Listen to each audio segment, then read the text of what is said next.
So welcome everyone. We're just had a little closed session to do some training this afternoon. So we're ready to get started with our regular council meeting agenda. But before we do, I just wanted to make mention of the passing of John Walsh, huge contributor to the community of Arthur in particular over many decades. And just take a moment of reflection to think about the many contributions John has made and think about how we're going to miss him. So you just take a minute, please.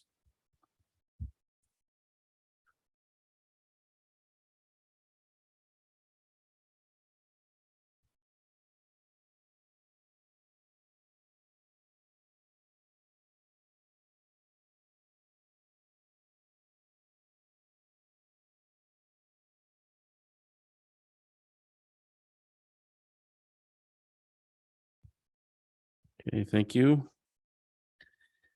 So coming out of our closed session, I have a recommendation here that the Council of the Corporation of the Township of Wellington North receive report CAO 2022-006 council orientation and welcome. Could I get a mover and a seconder for that, please? Moved by Penny, seconded by Sherry. Thank you. All those in favor? That's carried. Thank you.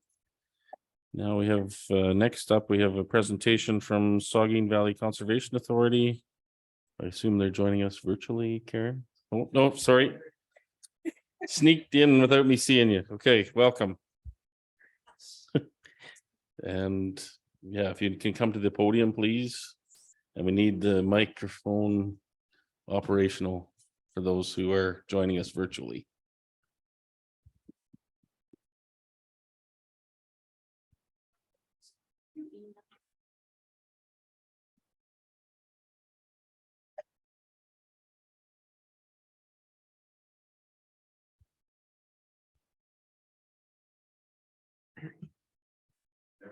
You're ready, and I assume they're getting ready for you on the screen. Yeah, that would be great.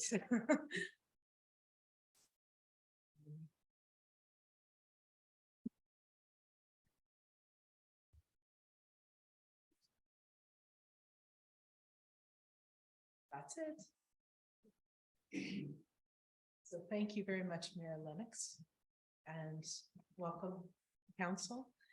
My name is Jennifer Stevens, and I'm the General Manager for Saugeen Valley Conservation Authority. And I'm here this morning, or this afternoon rather, to speak to you about the programs and services that are offered by Saugeen Valley Conservation Authority. Can I just confirm that everybody can hear me all right?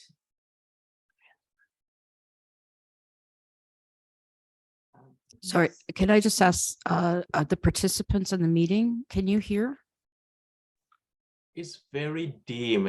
Karen, we can hear you loud and clear, but not Jennifer very clearly. Yeah, you may have to hold that microphone. No problem. Can you hear me clearly now? Yes. Okay, I'll just, pardon me? No, I'll just hold this like this. Can I get the next slide, please?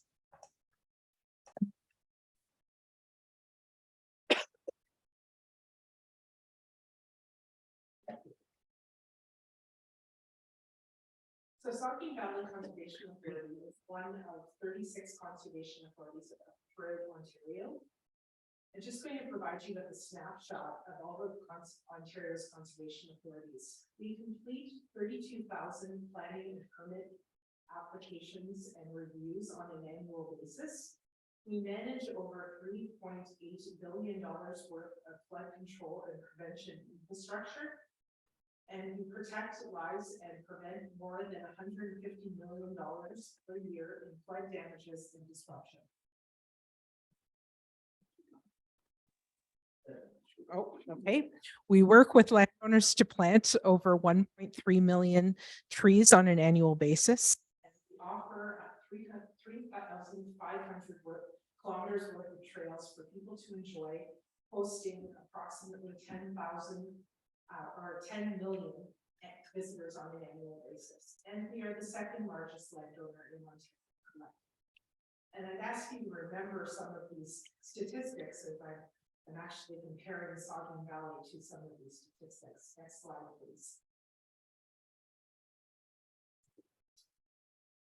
So to understand conservation authorities, you need to understand what is a watershed, because conservation authority jurisdictions are delineated on a watershed basis. A watershed is essentially a catchment area. So water flows downstream, that's not unexpected. But when rain falls, it either infiltrates into the ground, it evaporates, or it runs off. So what happens on your property might affect your neighbors and vice versa. And this is why conservation authorities are delineated on a watershed basis, because we want to make sure that everything that is happening downstream is being assessed. Next slide, please. So Saugeen Valley Conservation Authority is one of 36 conservation authorities across Ontario. 31 conservation authorities are in southern Ontario, with 5 conservation authorities located in northern Ontario. Next slide, please. So as a snapshot, and I will be going into much more detail, but Saugeen Valley Conservation Authority has 15 municipalities with 15 directors on their board of directors. We have an annual budget of $6.0 million. We have 40 full-time staff with additional staff growing in size to approximately 50 to 55 staff. We're the 3rd largest conservation authority in the province, covering 4.7 kilometers squared. And I'll be getting into some of these details a little bit later, but you'll recall that we talked about the number of applications that are reviewed annually. We review 1,700 to 2,000 applications on an annual basis. We plant 5.8 million trees since 1974, and we annually plant approximately 150,000 trees.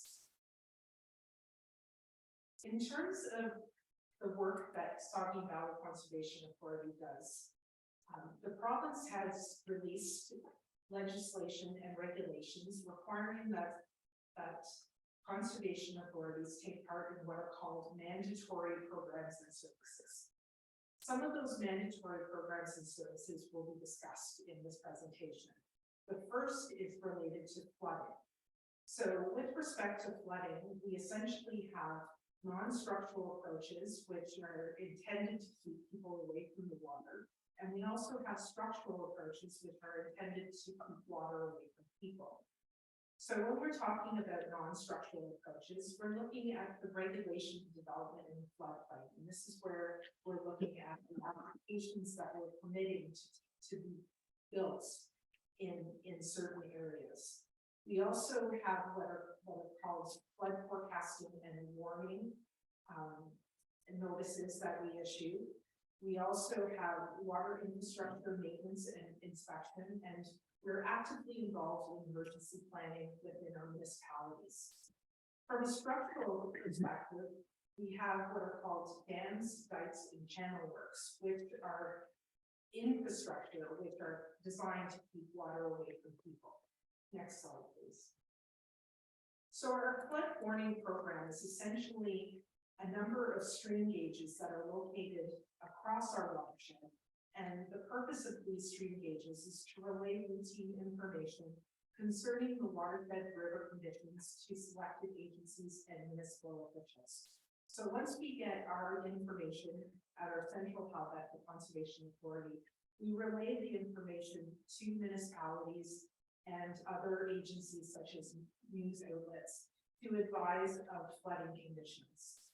It is essentially a rapid advanced warning system to notify these municipalities as well as news outlets of when there will be flooding conditions. Next slide, please.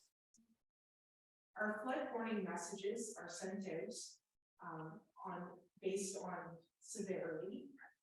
We have a system that is consistent across the province.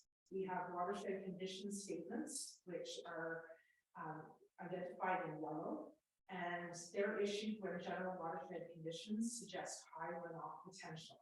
That could lead to flooding, but we also want to essentially remind the public that because of high flood waters, we also want to be very careful with respect to safety around water. So when we issue a watershed condition statement, water is high. However, when we do issue a flood watch, the messages are issued with the potential for generalized flooding throughout the watershed or in specific municipalities.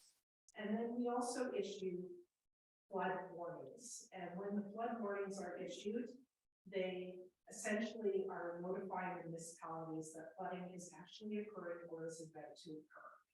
And we specifically have an arrangement internally such that when we have a flood watch and when we have a flood warning, we are in a position to have 12-hour shifts as well as 24-hour shifts to make sure that we have staff monitoring the situation 12 or 24 hours of the day. Next slide, please. In terms of our planning and regulations department, this also is directly related to our flood warning and natural hazards responsibilities. Natural hazards, as sometimes referred to, erosion and flooding, and when we have the we've had this responsibility based on delegated responsibility from the Ministry of Natural Resources and Forestry. And this delegated responsibility means that when we review certain applications, we need to ensure that these, for example, the Planning Act applications are not going to be susceptible to natural hazards such as flooding and erosion. So we essentially review these applications to ensure that the appropriate safety precautions are in place with the development, and we ensure that the appropriate technical studies are completed and that they are essentially the precautions are in place. We also have a general regulation called 16906. This particular general regulation is not a few of you might have heard of Bill 23. Bill 23 actually is going to require that this particular regulation will be consistent across all of the conservation authorities in the province, as opposed to having 36 regulations, so it'll just be one. And this particular regulation allows us to give permits for certain developments. It also requires us to enforce that if certain individuals did not get a permit, then they would be in violation of this regulation. And we would be required to act appropriately because they have been in violation of this particular regulation. We also are involved from the planning perspective in terms of the review of municipal drains as well as environmental assessments. Next slide, please. As I mentioned, we are involved in the review of natural hazards, and this is related to section 3.1 of the provincial policy statement. And these delegated responsibilities require SPCA to review and provide comments on municipal planning policy documents such as the official plans and comprehensive zoning bylaws, as well as development applications. And SPCA will continue to do that moving forward, despite what is outlined in Bill 23. The requirements with respect to natural hazards continue to apply to conservation authorities. Next slide, please. Another mandatory program is our water quality work.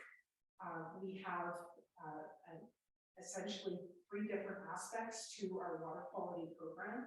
The first is our hydrology program, which is related to the stream gauge network, where we're measuring the quantity of water in specific places. But we also have a water chemistry program, which will take a snapshot of the water quality at a point in time. We also have what is called the Ontario Benpost Biomonitoring Network, which is benthic macroinvertebrates. That is the small animals that you would find sediments of lakes and rivers, and they have very narrow tolerance ranges for environmental conditions. And when we look at the biology with the chemistry and the hydrology, we're able to get a more in-depth understanding of water quality in terms of that specific environment. Our water quality program is used to observe trends over time, as well as to assess the effectiveness of our watershed program. Next slide, please. So this particular slide shows the location of all of our water quality monitoring sites. We have 29 across the watershed. Next slide, please. In terms of our biomonitoring, we have almost as many sites. They're located in red, and once again, also just about all over this the watershed. And you can see on the left, that is a picture of one of the animals that we use for enumeration, and that is actually a sensitive animal that has an intolerance to pollution. Next slide, please. We also have a groundwater monitoring program where we look at the level and the quality of the water in our aquifers. We have approximately 23 aquifers that we measure and monitor, and we access those at 14 sites. So at those 14 sites, we're not only looking at the bedrock aquifer, so in the stone below, as basically deep in the ground, but we're also looking at the overburden aquifers, which are higher up than the bedrock aquifers. And we check those the water quality on an annual basis in the fall, but throughout the year we regularly check for the water levels as well as the maintenance of the wells. Next slide, please. We also have what's called the tree planting program I mentioned. We have 150,000 trees that we plant on an annual basis. We also take part in the managed forest tax incentive program. And this is where we offer landowners the ability to get incentives for having a managed forest on their property. We also have a tree marking and tendering program where we offer tree marking to private landowners, but we also have a tree marking program that we offer because we have our own forests. We have 8,000 hectares of our own that we want to manage correctly.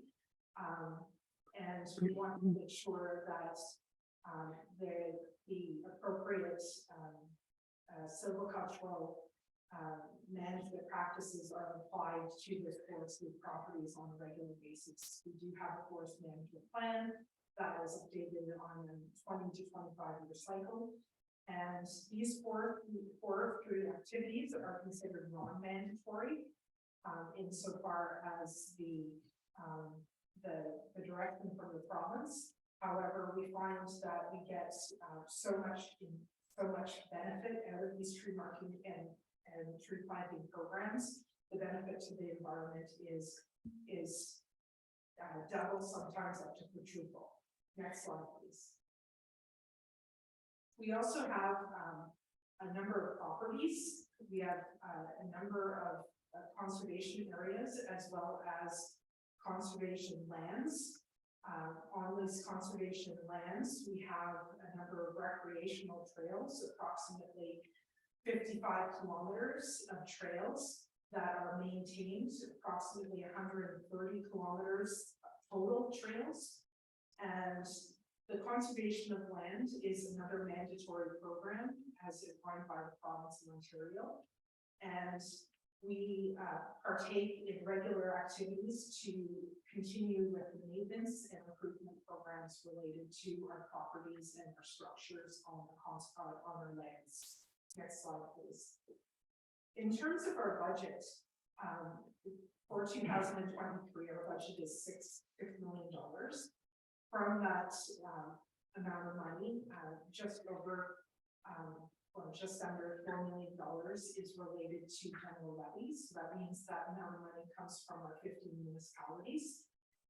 The other non-general levy programs, which is just over $2 million, comes from essentially self-generated funds. We get approximately $84,000 from the province of Ontario. Next slide, please. So for the Township of Wellington North, out of that general levy, you pay $81,000, which compared to your municipal tax levy, essentially 1% of your municipal tax levy is $52,000. So as if you were to compare the municipal tax levy to our conservation authority levy, it's 0.127%. So it's it's at least 1% or 0.1%. And so there is, we like to provide these distinctions in terms of the difference between a levy and a tax increase, so that you understand that the levy itself is not the same as a tax increase, but it's still related. And we do have certainly a confirmed budget for 2023. Next slide, please. So over the last 2 years, there have been a number of changes to the Conservation Authorities Act. The first set of changes were released in 2021 and requires a number of programs and services to be identified as mandatory versus non-mandatory. And it was required that each conservation authority prepare a transition plan for the development of agreements with each of its municipalities to enter into these agreements for the purposes of non-mandatory programming. So for the purposes of the transition plan, an inventory was required to be prepared. This inventory is called the Inventory of Programs and Services. It was submitted to the province in February of this year. And between February of this year and January of 2024, we were required to submit 6 progress reports. And each of those progress reports were supposed to identify whether or not we've had progress discussing with our municipalities these agreements that need to be developed with respect to non-mandatory programs and services. So one of the purposes of my meeting today is to develop or share with you the programs and services of the Conservation Authority, and also to begin dialogue with respect to our non-mandatory programs and services. We will be submitting a progress report in December for January 1st, identifying that we will have non-mandatory programs and services, although very few, because the direction from our board of directors has been focusing on non-mandatory programs and services. So our non-mandatory programs and services amount to less than $100,000 of our entire levy. So we will be required to enter into agreements for category 2, which are municipal agreements. For example, for providing natural heritage comments on Planning Act applications, which of course Bill 23 impacts. However, because the regulation has not been released requiring the implementation of that particular clause of Bill 23, we are still moving ahead status quo. However, there is also category 3 programs and services which require, for example, some of the water quality monitoring, which is non-mandatory, which we would like to continue. So for that reason, we will continue to be in contact with the municipality to discuss essentially entering into these agreements for non-mandatory programs and services. The second phase of the Conservation Authority's revisions were with respect to budget and apportionment, and that relates to the fact that we are required now to have a permit, or rather a policy on fees. That will be brought before our board of directors in a couple of weeks. And we are also required to change our budget such that instead of being designed such that we're looking at each specific department within the Conservation Authority, as we've typically done, we now have to divide the budget so that we're dealing with mandatory versus non-mandatory programs and services. So the way you're going to see the budget is going to be very different next year. And lastly, of course, the More Homes Built Faster Act will impact our business, particularly from a planning and regulation standpoint. And with that, we're expecting that we will see the magnitude of those changes in the next few months. Next slide, please. As I mentioned, the category 2 programs and services are those that the Conservation Authority does on behalf of the municipality. Category 3 are those programs and services that a Conservation Authority determines are advisable to provide in its jurisdiction. And we will be bringing forward recommendations for both of those categories in the next couple of months. And we will be striving to have all of our agreements in place by January 1st, 2024. And with that, I will conclude my presentation. Thank you for your time. Okay, thanks, Jennifer. Is there a lot of ground to cover? Yes. And not the whole watershed, but the watershed of topics for sure. Yes. Does council have any questions for Jennifer at this point? Okay, I'm not seeing any, and I'm sure we'll be chatting again as Bill 23's implications roll out.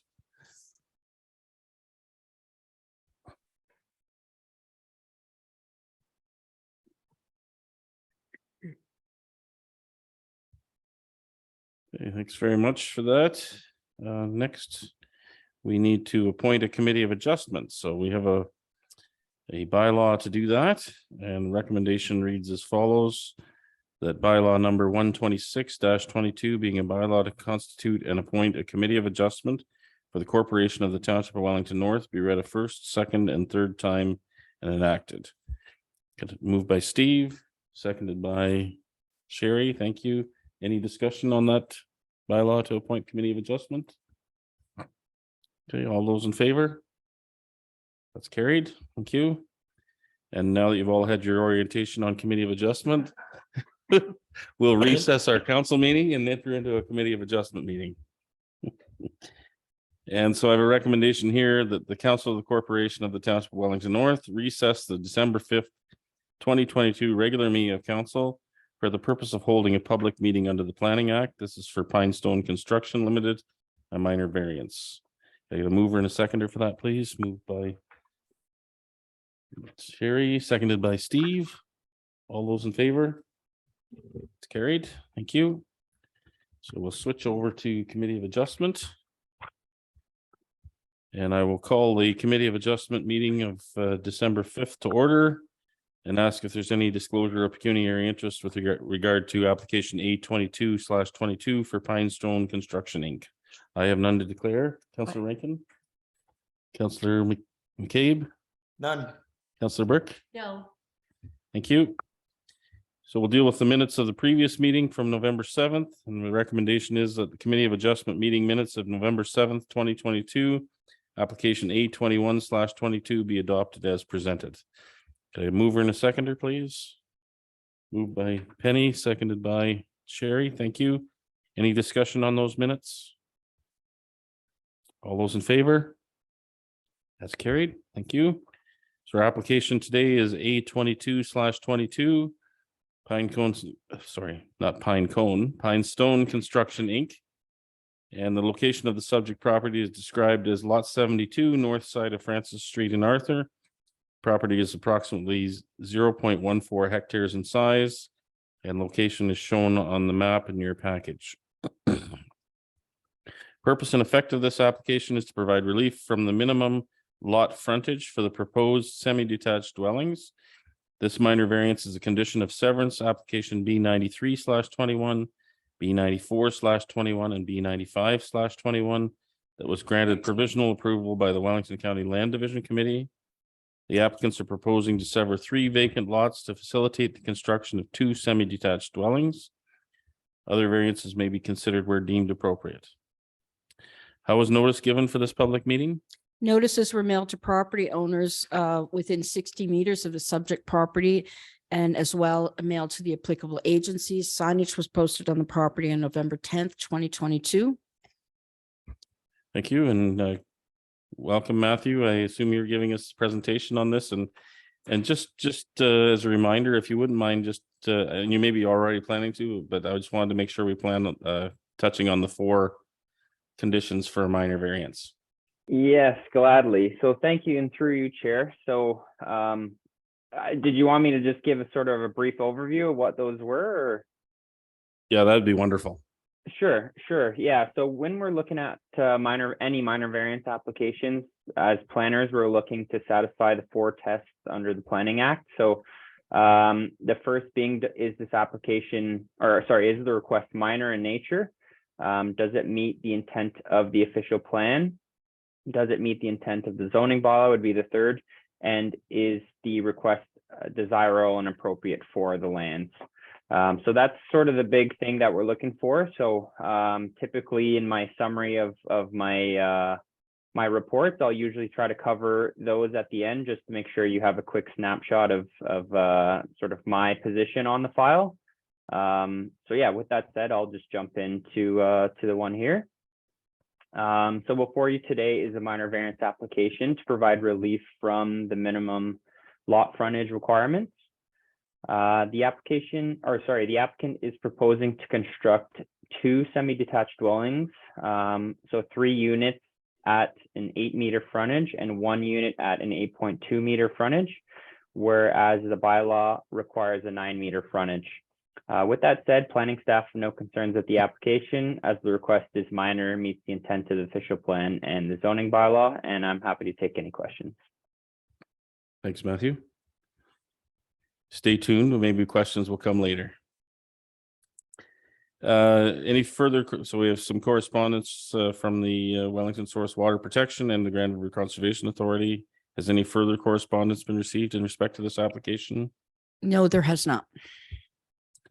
Okay. Any persons wishing to be notified of the decision in regard to this application must submit a written request to the Secretary Treasurer. And with that, I'll open the floor for any questions or comments from the applicant and or the public. Do we have anybody who wants to speak on this? This is Jeff Buseman from Van Herten Surveying. I'm online. Can you just confirm that you can hear me? I can hear you, Jeff, and the floor is yours. Great, thank you. I don't know if the administrator person could share the sketch, but if not, I can also just talk to it fairly quickly. Just give me 1 second. Yep.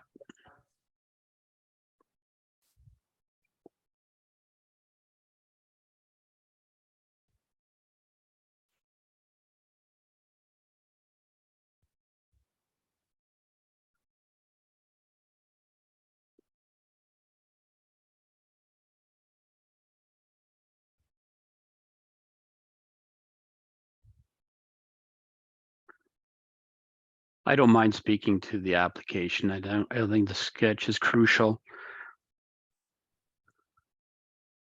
We're working on it. Just hang in there for a little bit.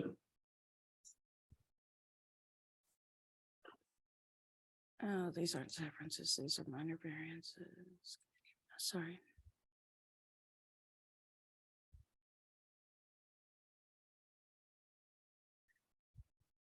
Karen, do you know where they're saved?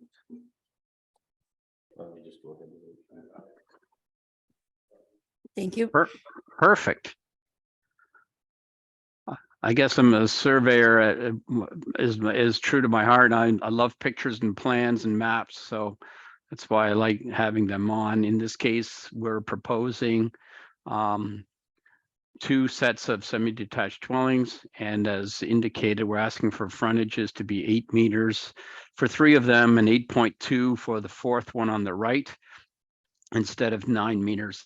These are actually quite large lots in terms of depth and area, and they far exceed the minimum requirements. So it's a good fit. I think these will fit very well and makes good, efficient use of these longer, narrow parcels. As Matthew indicated, that it's in conformance with the 4 tests for minor variance, and I feel like I would agree that these are minor in nature and follow those tests. I'd be happy to answer any questions or comments that anybody might have. Thank you. Okay, thank you. Is there any other, anyone else registered to speak on this? I believe, I just admitted someone to the meeting. I'm not sure she's there now. Oh, Jesse, can you turn your microphone on? Hello, I'm not here to speak to the meeting. I'm with Guelph today, just following along. I'm sorry? You told me to turn my microphone on? He's with Guelph today. Oh, sorry. So seeing no one else that's popping up to speak to this application, I'll swing to members of the committee if they have any questions or comments in regard to this application. Okay. Seeing none, we'll move right to the decision, and the decision reads as follows: that the minor variance applied for in application A22/22 for the property described as lot 72, north side of Francis Street, geographic town of Arthur, with a civic address of Francis Street West, to provide the following relief. Number one, that the reduced lot frontage of 8 meters be permitted on the severed parcels for the proposed semi-detached dwellings, whereas the bylaw requires 9 meters. And number two, that a reduced lot frontage of 8.2 meters be permitted on the retained parcel for a proposed semi-detached dwelling, whereas the bylaw requires 9 meters. All those in favor? That's carried. That's approved. So we'll move on to adjournment from our Committee of Adjustment. And the recommendation is that the Committee of Adjustment meeting of December 5th, 2022 be adjourned at 2:38 p.m. Could I get a mover and a seconder for that, please? Moved by Penny, seconded by Sherry. Thank you. All those in favor? That's carried. So we're adjourned from our Committee of Adjustment meeting. We'll go back to our regular council meeting. And in order to resume our regular council meeting, I have a recommendation here that the Council of the Corporation of the Township of Wellington North resume the December 5th, 2022 regular meeting of council at 2:38 p.m.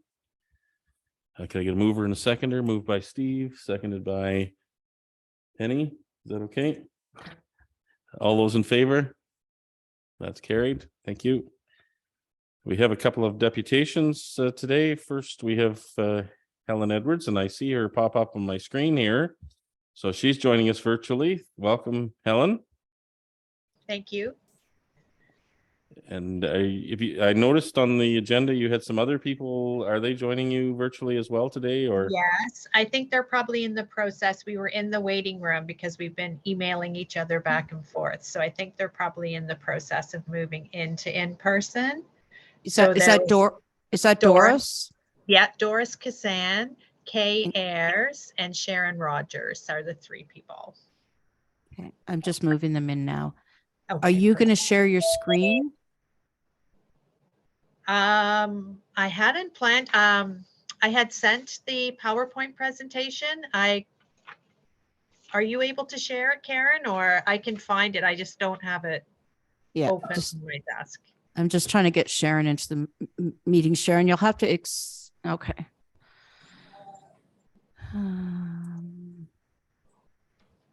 All this technology. Ugh, great. Sounds.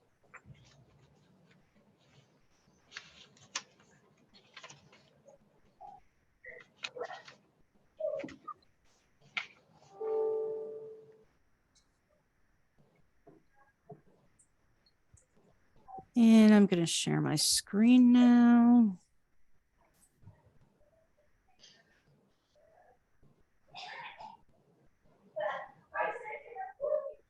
Okay. Okay, thank you. Yes, so thank you to council members for having our delegation here today. My name is Helen Edwards, and I'm here representing the Senior Center for Excellence. I'm the Seniors Health Services Coordinator at the Senior Center and have been for about 14 years. And we just wanted to stop by a few of myself and a few residents of Wellington North to talk about a position that we would like you to support. So if I could get the next slide, that would be perfect. So just a little bit about why we're here. So we wanted to talk about the ACE coordinator and a little bit about the position and examples of her role and some recent Zoom statistics and just testimonials from our seniors. So really, we're here to ask you to consider to support the ACE coordinator position, which stands for Active, Connected, and Engaged, in the amount of $10,000. The Township of Mapleton has already agreed to put in that amount, and I also am at the town of Minto tomorrow to present to them as well. So just a little bit about the ACE coordinator and the history behind it. It was a position that was from a New Horizons grant, and it was pre-pandemic. And so through the pandemic, we were able to use the ACE coordinator position for starting up virtual programming, because there was a lot of concern about seniors being isolated, and we know isolated seniors are unhealthy seniors. And there was some emergency funds that were available, and also the position was also funded by generous donations from the municipalities as well. And just a little bit about the Zoom position, and she facilitates 2 Zoom sessions per week, creates and monitors and responds to our Facebook posts, and uses those platforms to share other information with seniors. So not just programs that we run, but other things that are going on. And also the creation of the monthly Senior Center for Excellence newsletter, which I hope you had a chance to review, because it really is a great newsletter. And I can say that because I don't really have much to do with it. Glynis herself is a publisher and author, so she has great skills. So we help her along, but that's one of her roles. So we are running out of money for that position. And I don't know if, I'm sure council is aware that when we apply now for different grants, we are only allowed to apply for so much of the position for salary. So that makes it really difficult to continue to maintain a position when 25% of the total grant can be for wages. So we have enough funds with the $10,000 from Mapleton to probably go through to about March, but that is all if we don't receive additional funding. So if I could get the next page, please. And these are just some information of some of our Facebook posts. So I don't know if you guys are aware, but the best way to walk as we get older, and let's face it, a lot of us are getting older, is like a penguin. So that's one of the messages that we put out in Falls Prevention Month, and we continue to showcase those sorts of messages to keep seniors safe. We also have a post from our senior stalking program. We have raised over $3,000 in funds to provide isolated seniors with stockings this Christmas, and this is about the 4th year that we've done that. And we also put messages out about how to build a resilient community. We have a campaign right now, one act of kindness at a time, and we truly think that that's really important, not just for seniors, but for every citizen in our area. So if I could get the next page. And these are just some, we did hold a Zoom town hall meeting, and 100% of the seniors who took place in an anonymous poll said that they wanted the virtual programming to continue, and then it's important part of their life, and it helps to make them feel more connected to their community and to their peers. And We know that seniors who are more connected to their community are more likely to report their health as good. And those who have a higher level of integration within their community, that has been associated with delayed memory loss as you age. So 2 really important factors about remaining social and being connected to your community in terms of the benefits to your health. And so the next slide. So this is just a little bit about the senior center itself. So in 2021, we served 869 individuals. So each time we have an interaction with an individual senior or caregiver, that counts as 1 person, but they can come to 40 events and have 40 units of service. So that gives some perspective to how those statistics work. And each month we mail out 250 paper copies of our newsletter, and 300 plus electronic copies of the newsletter are distributed in other areas. And the next slide. I'm not going to read these. I hope you had a chance to look at it yourself, but basically we get a lot of really positive feedback from seniors and how the presentations on Zoom in particular help them out. And we've had really great presentations on lots of health topics like exercise. And we've taken the seniors to Pier 21 in Halifax, to the museum. We had Dave Phillips from Environment Canada. I'm still working on getting a gentleman from New Zealand who has done research into toilet training cows, because I think that'll be of great interest for rural areas. And I'm in correspondence with him, so we hope to have him on in the spring. So I don't know, I think there's one more slide, Karen. I'm not sure.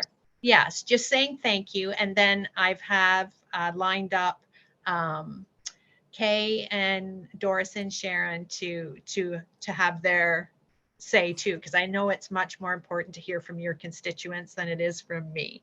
So I'd like to introduce Kay Ayres so that she can speak too. And Kay's very shy, so.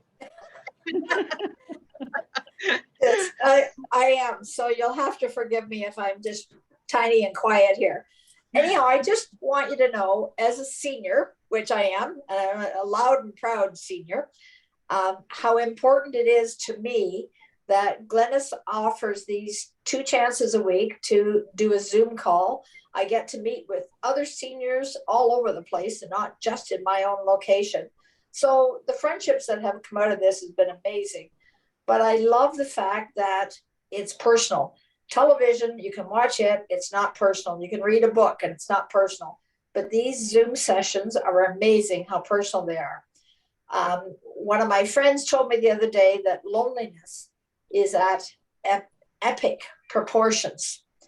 And so as a senior have come through 2 years of COVID, you have to be very careful that you didn't get caught into a trap of loneliness and not putting yourself out there. Now we're back out there some, that's for sure. But the flu season's here, like there's just still lots of things to be able to stay at home and have it come into your home and be personal. So I think her Zoom sessions are just so important. I've been a speaker on a couple of her Zoom sessions, and I love the reaction that you get from the folks, because not everybody can travel when they want to hear about your trips or some silly thing that you have done, as well as the education parts and the exercise parts. So I think that's all you need to hear from me, but I just wanted to reiterate how important it is with these Zoom sessions to combat loneliness. Thank you. And if Doris could take the stage.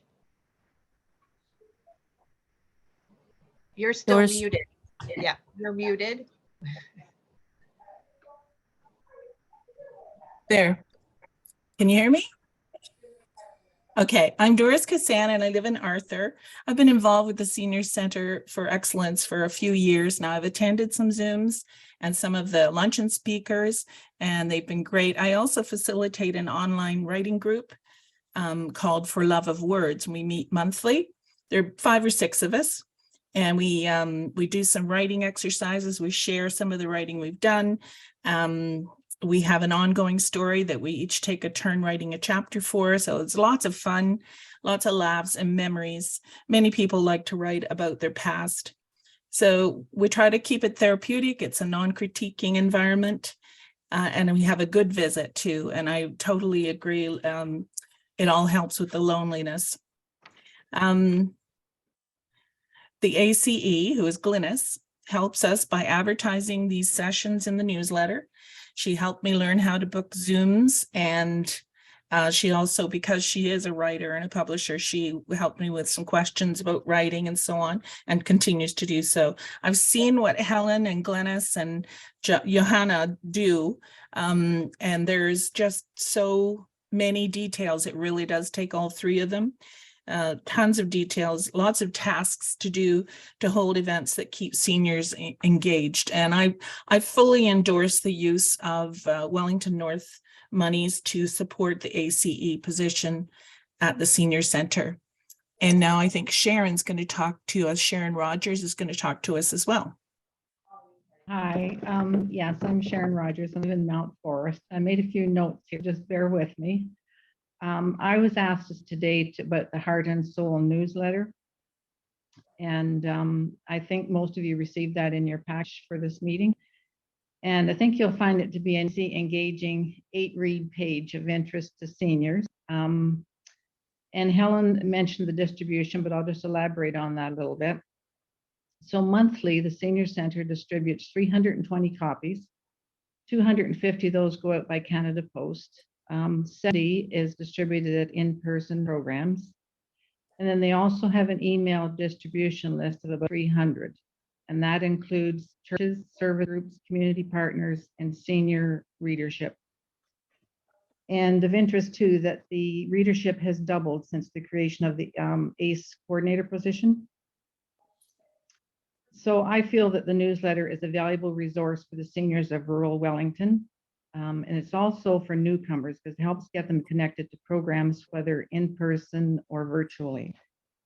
And it's an opportunity to become aware of volunteer needs, which enhances our rural communities, as you are aware. And for seniors who don't have computers, and for those who do, receiving the newsletter is something to look forward to. It's like getting a letter from a friend or your favorite magazine in the mail.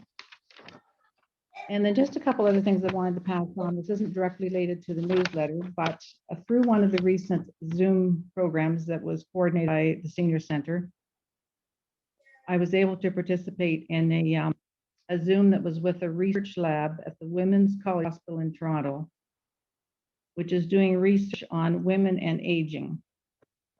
And two things stuck with me afterwards.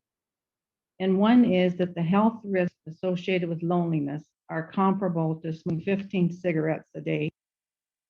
And then the last one is, you know, how we have the Ministry of Defense, Ministry of Health and Long-Term Care, that sort of thing. Well, in the UK, they've actually created a Ministry of Loneliness. So just anything that we can do to help alleviate that, I guess, for our rural residents would be a good thing. And I'll pass that back to Helen.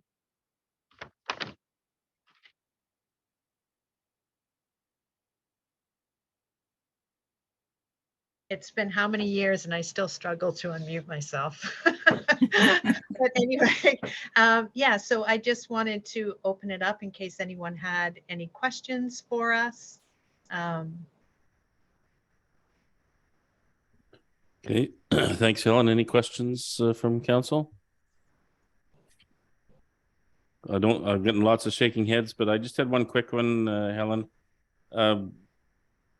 Through your organization, we'd funded programs before. Is this the same program as that we've funded in the past as well? Yeah, you funded it with the emergency funding that you had during the pandemic, and the 3 municipalities funded it then as well. Yes. Okay.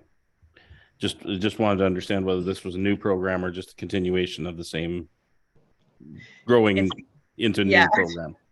Yeah, it's a continuation of the same, but the longer the position is around, then the more people seem to seem to want it to continue, and it's understandable in the rural areas, especially with the lack of transportation and the winter weather. It's understandable that people want to stay in their home, not to mention all of the illnesses that we're dealing with now because we were so careful for a couple of years. So now we're paying for that, for those that, you know, being careful all that time. So I think it's sort of with lots of things, like even like these council meetings, right? It's almost like an expectation that you would have some sort of virtual programming to offer people. Okay. So if there's no other questions from council, I'll thank you for your presentation. I'm sure we will be addressing the funding piece a little later on, but again, thank you all for coming and spending time with us and sharing the stories. Thank you so much. Thank you. Thank you. Thank you, Doris. Thank you, Sharon. Thank you, Kay. Bye-bye. Bye-bye. Bye. Okay. Next up, we have another deputation. We have Ryan Deska from Director of Community Engagement and Development, Habitat for Humanity. Welcome, Ryan. Yeah. I'll just wait a minute. Thanks very much for having us. That's it there. Yep. I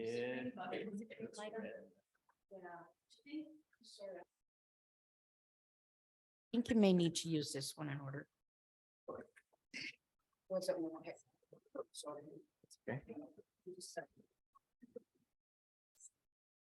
That should be. Oh, that's perfect. Okay. I was conversely also working at a municipality when COVID struck and we moved online to Zoom, so I understand full well all the challenges of getting this to work. So thanks so much for having us here today. Again, my name is Ryan Deska. Part of the reason for coming today is to welcome new councillors and to get to know previous councillors and municipal staff to show up in person and get to know folks. We are Habitat for Humanity Guelph Wellington, so we serve all of Wellington County as well as Guelph as the separated city. And I know that a lot of our work in the past has focused around Guelph area. My background is in rural community development at a provincial level with the Ministry of Agriculture, the Rural Ontario Institute, and then also working for a lower tier municipality up on the Bruce Peninsula. I understand the value in connecting with some of these, or for some of these bigger organizations to connect at the lower tier level. So wanted to connect. The reality is that we have a scalable model that's always an option for chipping away at the affordable housing problems that we have. I think we recognize that we're one solution among many. There's a buckshot rather than a bullet solution to affordable housing. So we're here, we're happy to be here today. We have a lot of work going on, so I just wanted to give a quick overview of some of that and leave it at that. So our vision is obviously for a world where everyone has a safe and decent place to live. And like I just mentioned, there's all kinds of different solutions. Our avenue for addressing the housing crisis or challenges that we face is through affordable home ownership. To do that, we build homes. So we're in any sense, we're a developer. We're a not-for-profit charitable developer.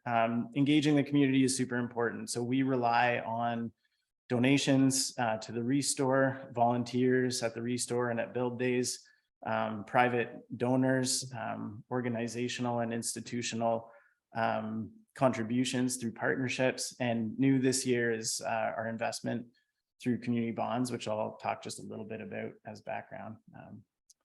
So we can move all of this to say that we're working towards affordable home ownership. So where we fall on a continuum, this is the CMHC continuum. Obviously, like I mentioned, there's all sorts of different possible solutions. Affordable home ownership, the model here is that we keep that our families qualify for a mortgage. We hold a second mortgage on the property, which means that we're able to keep their monthly payments at 30% of their income, which is the definition by CMHC. So we have folks who are able to get into home ownership. They have affordable monthly payments, and that's one problem solved. The next thing that we believe our model is valuable for communities big and small is that it allows these families to build wealth, intergenerational wealth, through building equity in their homes. So this is a model that we see value in, and we're just part of the broader continuum there. So next slide. So this is our City View Village project. This is our last project that we finished in Guelph, which was over 30 units of stacked townhome and apartment style residences. And this reflects sort of our future direction, is that we are building in the Guelph and Fergus area currently. We are building larger projects due to the price of land and labor and materials. So we are building bigger projects, and we're also incorporating market sales into the mix to help pay for the projects. But this is sort of the future direction. We also have a model that works with single family detached dwellings, and we can do anything in between. So this was our latest project. It was a huge success, and we're sort of moving on. So the next slide shows our future direction. We are aiming to scale up the impact that we're having in our communities. And so between the two projects that are confirmed and a potential project that we're hopeful for, but is uncertain at this time, we're looking at somewhere in the range of 70 plus units in affordable units over the next 5 years. If we're able to do everything, and that number certainly shifts as we look at different planning approvals on some of the projects. But we're scaling up to try and create impact. And next slide. So this is the project we're working on Garifraxa Street in Fergus. This is, if you're familiar, it's on the sort of northwest of downtown, out towards where the new hospital buildings are. We're looking at 32 units there, stacked townhome design.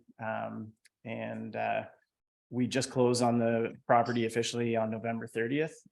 And so we're moving forward with architectural drawings there. Next slide. So this is the project on Speedvale Avenue in the urban boundary of Guelph. It's out just north of the downtown, and it's sort of adjacent where the Freshco Plaza is there, if anyone's familiar with Guelph. There's an existing professional building on the site. We're currently evaluating what we're able to do there, but we're looking at 32 units all the way up to potentially 70 plus units, depending on the height that we're able to go to. So that's that project there. So we're ramping up. We're going to be very busy and ambitious in the coming years, but we're always looking for and wanting to put the bug out there that we're looking for different land and different partnership opportunities. Our work ahead, if we go to the next slide, we're looking at community bonds and fundraising. Our community bonds program, I'll stop here and sort of finish off. Community bonds program has been a really exciting thing. We created an opportunity for residents, ratepayers, businesses to invest in our projects directly, earn and have an interest earning investment. There's a sort of modeled after the Meridian 3-year GIC. So they earn between 5 and 7% return over 3 years if they invest with us. That gives us the ability to purchase land, because as a not-for-profit and a charity, we're not able to accrue large cash reserves. So this is a tool that we've been using to purchase our properties. It's kind of a win-win situation where people can put their money in towards building affordable housing. We get the cash and equity that we need in the projects to keep things moving forward towards site plan approvals.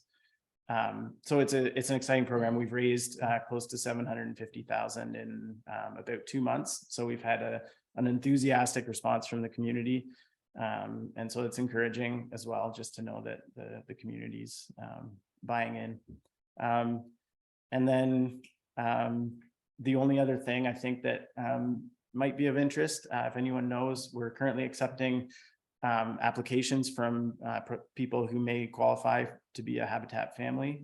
So there's an online eligibility questionnaire.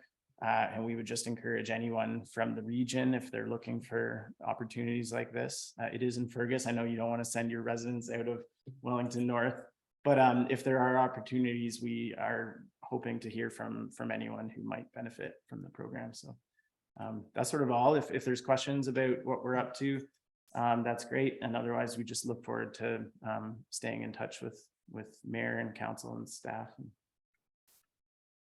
That's it. Thanks for that. Questions from council? Thanks, Ryan, for that. And, Yeah.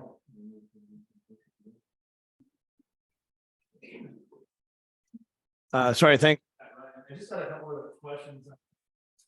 Great presentation. Thanks for all the information there. How long does that initial mortgage of 30% stay in line for? Is it the length of the mortgage, or as long as the resident's there? Or I'm just curious. Yeah. No, it's a great question. So we do have CMHC funding for this project. Their stipulation, which is one we would aspire to, even if we didn't have the funding, but is that the land is kept affordable for 20 years.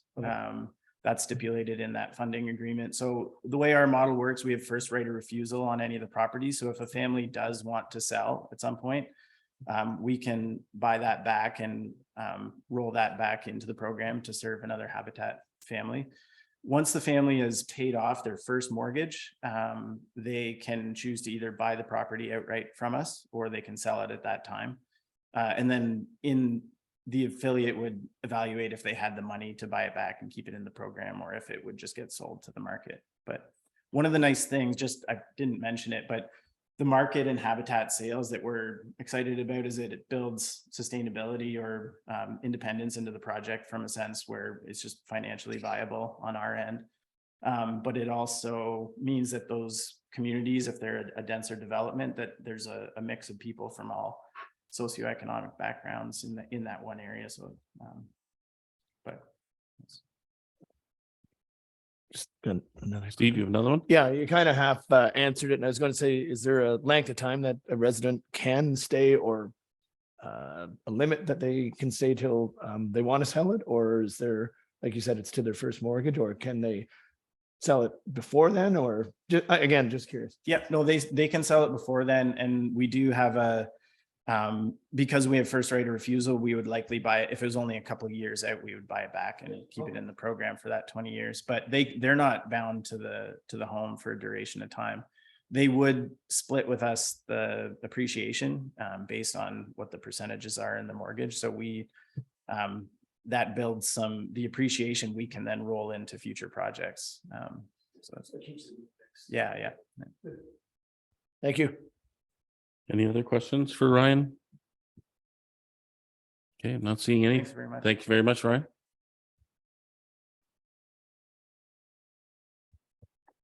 Okay, next item on our agenda is adoption of the minutes of the council and public meeting from November 7th and 21st. So I have a recommendation that the minutes of the regular meeting of council held on November 7th, 2022, and the inaugural council meeting held on November 21st, 2022 be adopted as circulated. Can I get a mover and a seconder for that, please? Moved by Steve, seconded by Sherry. Any questions on those? All those in favor? It's carried. Thank you. Don't think we have any business from previous meetings, so we'll move on to items for consideration. So I know you're new to this, Penny. I'm not sure you understand the process that we're. Basically, I did look at it, but I haven't had any. Okay, so that's any of the items for consideration. If we want to pull them out for further discussion, we just identify those. And then we have, we deal with those individually. And then if there's nobody who has a question on a particular item and we don't pull it out, it gets dealt with in a blanket resolution. So just wanted to make sure that was somewhat clear. Yes.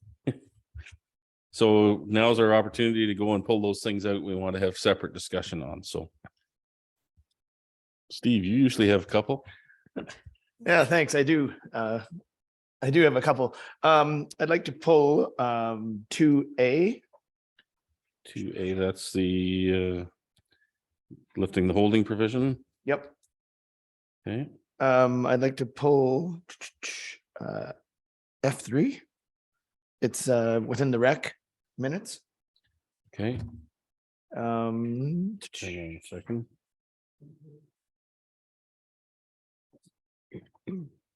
I Okay, think, yep. sorry, 6B and then 6D. So F3.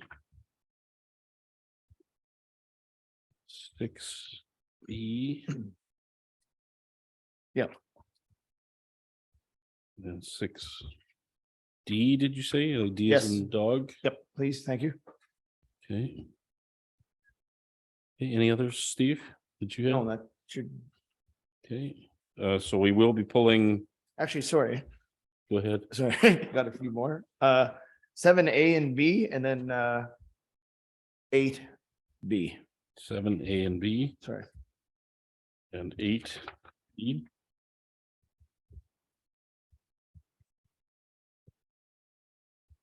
B. And we will be pulling, of course, the one, where are we here? The appointments. Yeah, the appointments. Yeah. So that's 7B. Yep. And we also will be pulling, because of Sherry's pecuniary interest, 2D. Any others? Anybody has? None for you, Sherry? Penny, did you have any? No, thank you, not today. Okay, I just want to make the one I wanted to make sure we got, just bear with me a minute.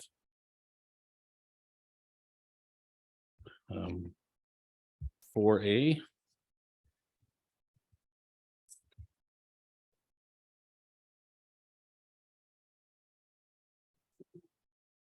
Yeah.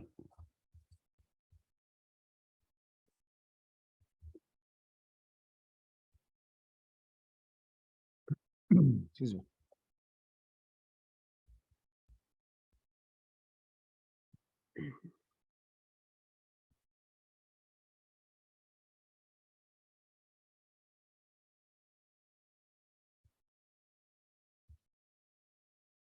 Six A. That's the one I was wanting. Okay, so just to recap. We got a few to deal with. We have. So F3 out of the recreation minutes. Which is item 1. F3. Okay, then there's 2D. 2A as well. Yeah, I didn't circle the right thing. My sheet. 2D. 4A. 6A, 6B, 6D, 7A, and 7B. And 8B. Okay. Last call for any others?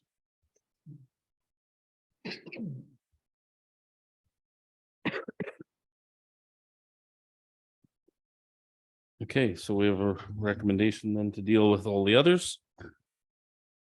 And it reads as follows, that all items listed under items for consideration on the December 5th, 2022 council agenda, with the exception of those items identified for separate discussion, be approved and the recommendations therein be adopted. Are you gonna mover and a seconder for that, please? Moved by Penny, seconded by Sherry. Thank you. All those in favor? That's carried. Thank you. So back here to. This is 1F, recommendation number 3. And so recommendation F3 reads that the Council of the Corporation of the Township of Wellington North approve the memorandum of understanding with the Arthur and Mount Forest pickleball groups as recommended by the Recreation Parks and Leisure Committee. Could I get a mover and a seconder for that, please? Moved by Steve, seconded by Penny. Thank you. And with that, I'll open it for discussion. Yeah, and thank you, Mayor Lennox, and through you, I just want to amend that recommendation so that it reads, and further that council directs staff to work with each group to continue to provide pickleball in each community, recognizing the scope of the memorandum of understanding may have to change from time to time. Okay. So do I need a seconder for that amendment? If it's we've got Steve and Penny, if it's a friendly amendment and they agree to that, we'll just Okay, amend is it. you comfortable with that, Penny? Yes. Okay. Yeah, Matt, did you want to add anything? Sorry. Sorry, I shouldn't let you say that. Matt, do go ahead. Yep, yeah, through you, Mayor Lennox.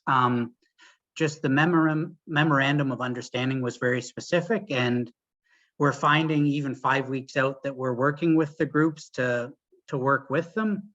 So we didn't want to, the wording that's provided in the friendly amendment is more amicable or workable from a staff standpoint.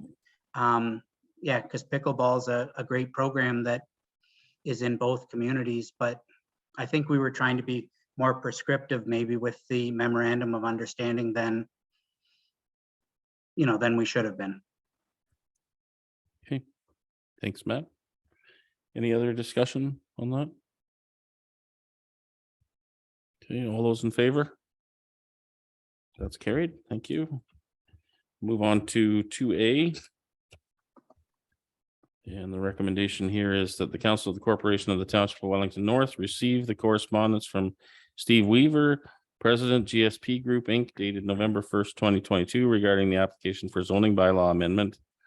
ZBA 14/22 7970 Wellington Road 12, Township of Wellington North, the removing of the H provision for G&L White Farms for the county garage.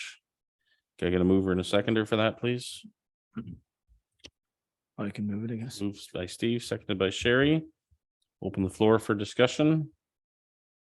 Steve, go ahead. I wanted to bring this forward because I still oppose this. I'm not in favor of pulling prime agricultural land out, even though there is an exception for this. I know that there are better spots in our township of Wellington North for a public works yard, and that's basically all I wanted to say was I still oppose this. Okay. Any other questions or comments? Okay, all those in favor? Opposed? That's defeated.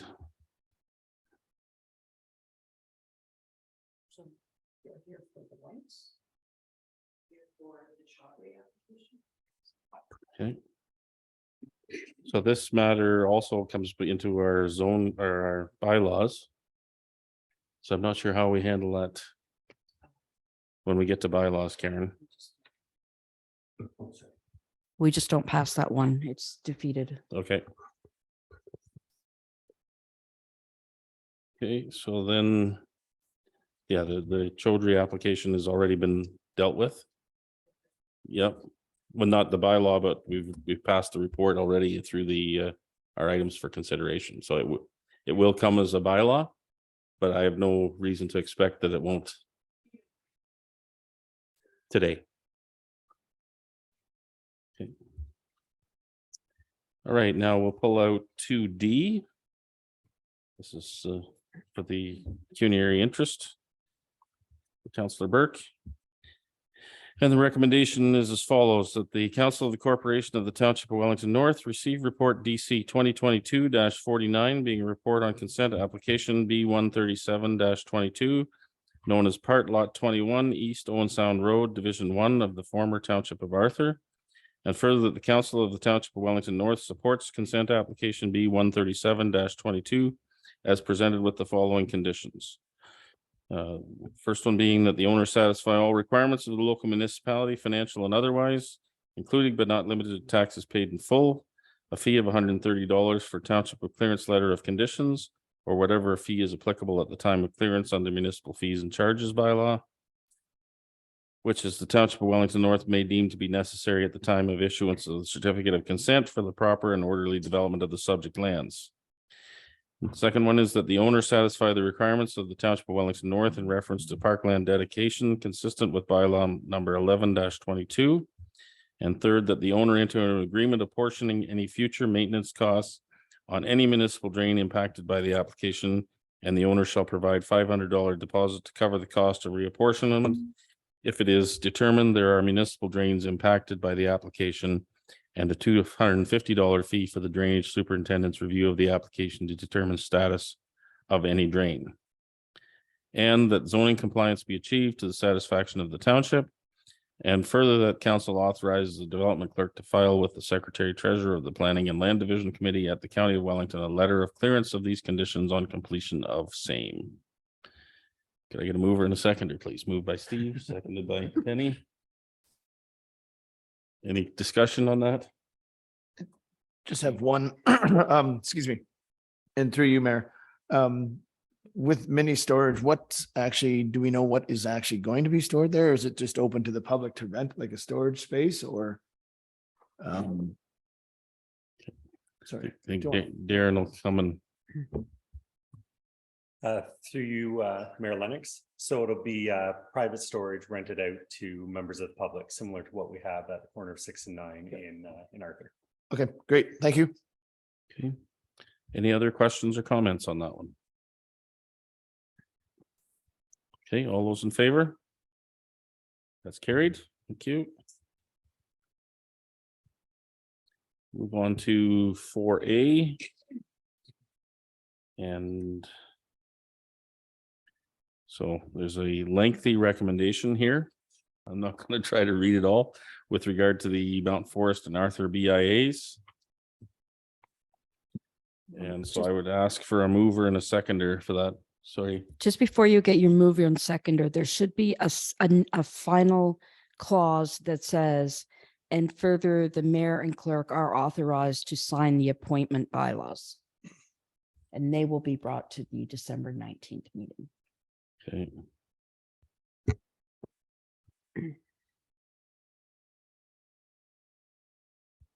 Okay, good thing we pulled that one. Can I get a mover and a seconder for that one, please? Moved by Sherry, seconded by Penny. Thank you. Any discussion? I guess I'm the one that asked to have it pulled, and really the reason I did is I just wanted to highlight the good work that both the Arthur and Mount Forest BIAs are doing, and to thank the members of the BIA directors for their service to the community and to the BIA, as our downtowns over my time here on council have improved immensely. And it's a reflection on the rest of our community, and it's great to see the people that are helping to make that a reality. So I just wanted to have a shout out to them. Any other discussion? All those in favor? That's carried. Thank you. Move on to 6A. This is the report on the water supply in Arthur, and the recommendation is as follows. That the Council of the Corporation of the Township of Wellington North receive report Ops 2022-30, being a report on RJ Burnside and Associates Limited. Report dated October 2022, revised November 2022 on water supply for the Arthur revision November 2022, and further the council directs staff to include a water supply environmental assessment for $200,000 as a part of the 2023 capital budget.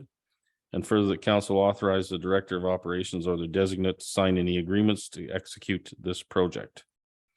Could I get a mover and a seconder for that, please? Moved by Steve, seconded by Penny. Thank you. Any discussion on this one? I guess I'm the one who asks, so I'm going to put you on the hot seat, Matt. When I read through this report, it looks pretty positive in terms of the water supply potential for Arthur, as well as the water quality improvement potential. Could you just kind of summarize what your thoughts are in that regard? Yep.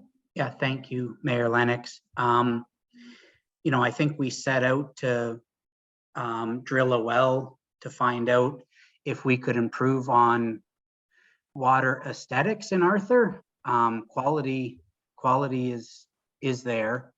But I think what we found is a source that has a lot of water, that has less iron and manganese than is typical from our well 7 and 8 location.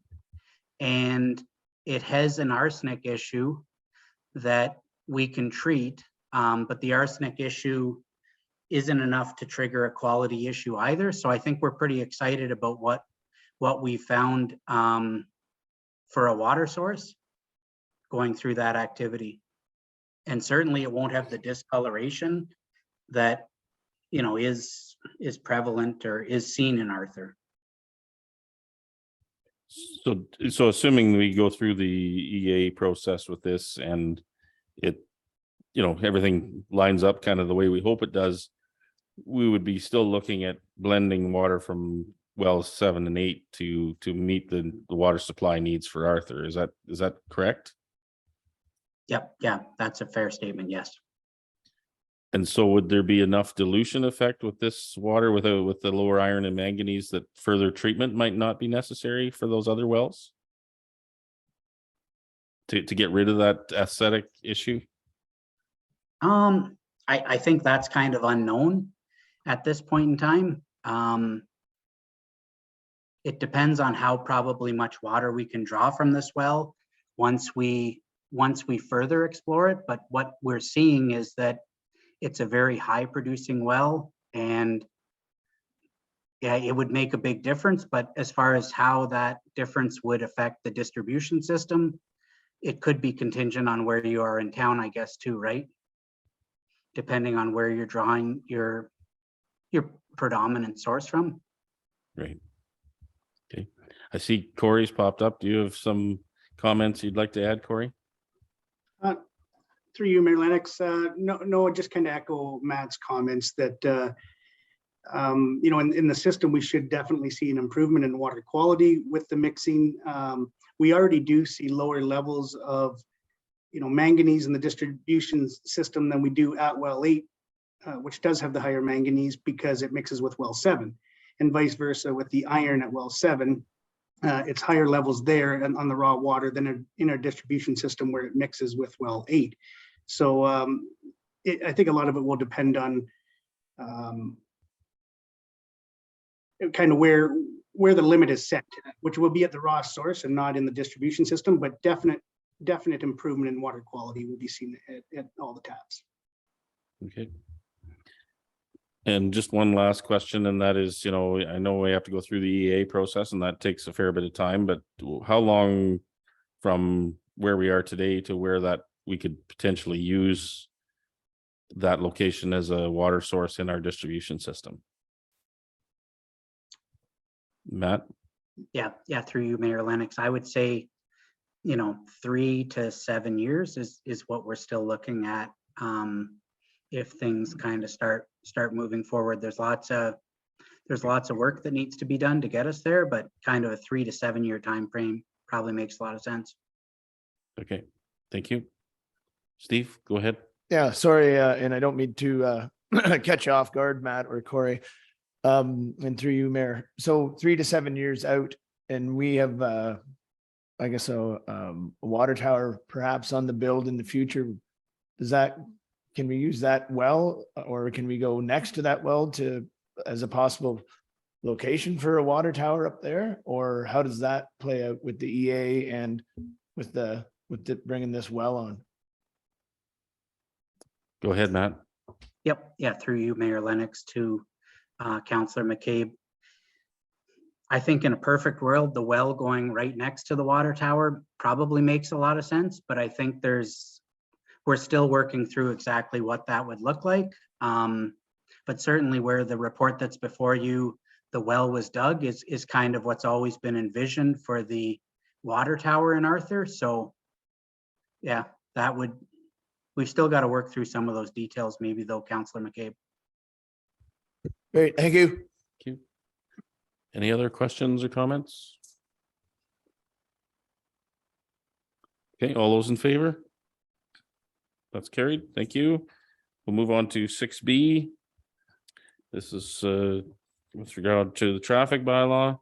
And the recommendation is that the Council of the Corporation of the Township of Wellington North receive report Ops 2022-31, being a report on amendments to the township's traffic bylaw and to repeal bylaw 104-21.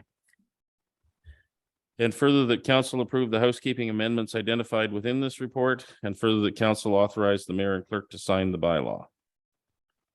So could I get a mover and a seconder for that, Steve and Sherry? Thank you. Any discussion? Steve, go ahead. Yeah, I just thought when I was reading this, it's amazing how many stop signs have been put in the town of Arthur and a couple in Mount Forest. Just means that growth is coming and it's already here, and it's just a good sign for us and a good sign for tax base, and nice to have I guess the need for that many stop signs with all the people that are moving in. Okay, any other questions or comments? Okay, all those in favor? That's carried. Thank you. We'll move on to 6C. It's in regard to the servicing standards. The recommendation is as follows. Sorry, that's D. The recommendation is that the Council of the Corporation of the Township of Wellington North receive report Ops 2022-33, being a report on the township's municipal servicing standards updates for information. And further, that council direct staff to post the draft municipal servicing standards update on the municipal website for 60 days to solicit public feedback. Can I get a mover and a seconder, please? Moved by Sherry, seconded by Steve. And we'll open the floor for discussion. Steve, go ahead. Yeah, I just have a quick question. I've had a couple of questions from the public just with regards to the park in lieu of fee. And it's they were a little concerned that it's going up. And I know we had a meeting not too long ago, maybe last year, earlier this year, just with regards to that. So I was just wondering if I could get a little more explanation publicly, I guess, on the way the parkland in lieu of fee is going. Okay. Not sure. I don't think that's really part of the municipal servicing standards. But I don't know. Do we have anybody that is, on the spot able to address that issue? Like, I imagine it's just with the market value of land that's going up, and that's a percentage of it. Matt, do you want to take a stab at it? It will, through you, Mayor Lennox, it might just be a stab, but I can try to share what I think I remember. But a couple of years ago, parkland in lieu was $1,000. There was a report that came to RLP that really wanted to increase that significantly. And to Councillor McCabe's point, it was based on the value of a lot. So the idea, I think we used the premise that the value of a lot was 150,000 in Wellington North, which would result at 5% with a 7,500 valuation for parkland in lieu. At the time, that wasn't palatable, but what council ended up deciding to do was increase parkland in lieu to $2,000 immediately, which was a couple of years ago. And then this year it's moving to 4,000. And I think next year it might move to the 7,500, but I'd have to look. The last part there, I can't remember for sure, but I think everything else, I remember it fairly accurately, but it's it is based on property valuation. The Planning Act establishes that if you have a planning activity, you're on the hook for 5% of your property value. But there's also this provision where you're allowed to pay a fee in lieu. And I probably butchered it, so I apologize for that, Mayor Lennox. No, I think you covered it pretty well. And I just would probably add to that too, that any landowner who thinks that the fee is too high has the ability to request a valuation of their property to reflect a lower value if such should exist. But it would be on at their own. So I see Farhad, did you have something you wanted to add to this as well, Farhad? No, I just want to, through you, Mayor Lennox, I just want to confirm the number Matt says. So he's correct. The current 2022 number is 2,000. It's moving to 4,000 next year. and year after in 2024, it's 7,500. So just want to confirm the numbers. Okay, thank you. Thank you. Did you have any questions with regard specifically to the servicing standards, No, Councilor? sorry, thank you. And thank you to staff for pinch hitting on that unexpectedly. So thank you. Any other question? Before we jump from the servicing standards, I'm going to ask a servicing standards question, Matt. I did ask or did go through the report with not super amount of detail, but I'm assuming this is mostly just technical in terms of materials and technical changes to the servicing standard. Yeah, thank you for the question, Mayor Lennox. So since Tammy Stevenson has came on board, our development technologist, we've tried to really standardize our approach. And to her credit, she put together this draft, which is a revision of the 2017 standard.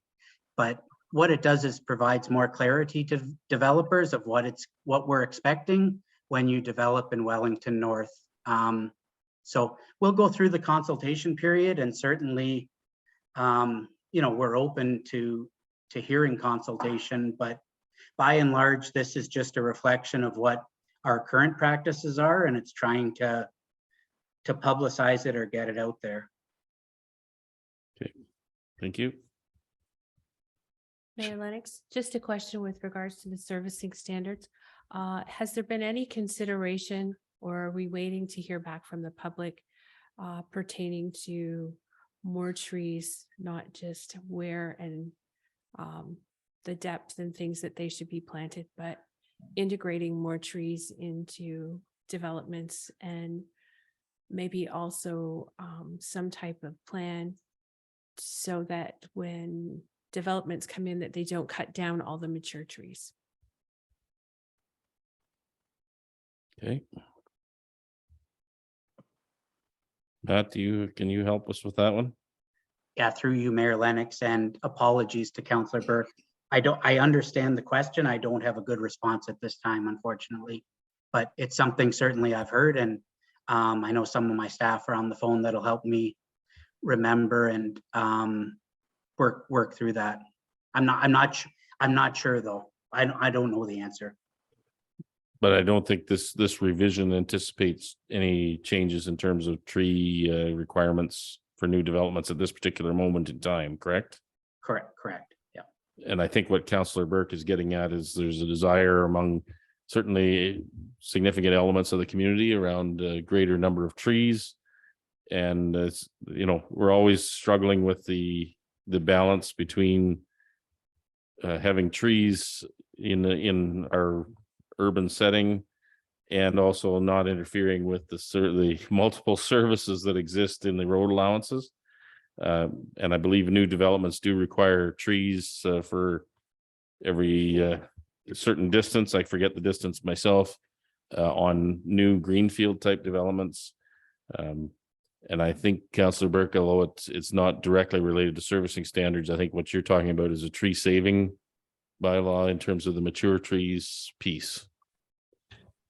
Yes, but I think from my perspective that it's something that could be sort of incorporated into this type of standard. Okay. I think that's probably something that if council is going to pursue it, we probably either needs to come through a staff report or a notice of motion to initiate that. So